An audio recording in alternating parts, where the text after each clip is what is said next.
जगतसिंहपुर जिला तीर्तोल ब्लॉक अंतर्गत छपड़ा ग्रामर असहाय भिन्नक्षम महेंद्र को सरकारी सहायता जोगाई देबाकू दाबी कला जिलार अग्रणी स्वेच्छासेवी अनुष्ठान आशीर्वाद सेवा संगठन। महेंद्र गोटे गोड़ हराई बसी महेंद्र बामपट गोड़े खंडिया होइतिला। क्षत सुखिबा बदल में धीरे धीरे बड़ हेबा सह ता कर्कट रोग में परिणत होइतिला। परे डाक्तर परामर्श क्रमे गोड़टी कटा जाइतिला। चिकित्सा पर 60% भिन्नक्षम प्रमाणपत्र मिली।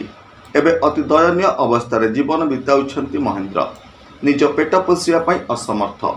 गाँ लोके जहाँ मुठाए खाइबाकू देउछंती खाउछंती, नहले बेले खाइले बेले उपास रहिबाकू पड़ुछि। एही खबर पाई आशीर्वाद सेवा संगठन सभापति जगन्नाथ बेहरा, स्थानीय अंचल वरिष्ठ नागरिक प्रभात मिश्र तांको पाखरे पहुंची समवेदना जणाइबा सह आर्थिक सहायता जोगाई देबाकू जिला प्रशासन निकट में दाबी करिसेंते। तीर्तोलो सत्यप्रकाश महांती रिपोर्ट, होली टीवी ओडिया। नमस्कार, मु लिपिका आपण मानकु स्वागत करछि नुआ रूपरे होली टीवी ओडिया। होली टीवी ओडिया सहित जोड़िया आपण माने लाइक करंतु, सब्सक्राइब करंतु, शेयर करंतु।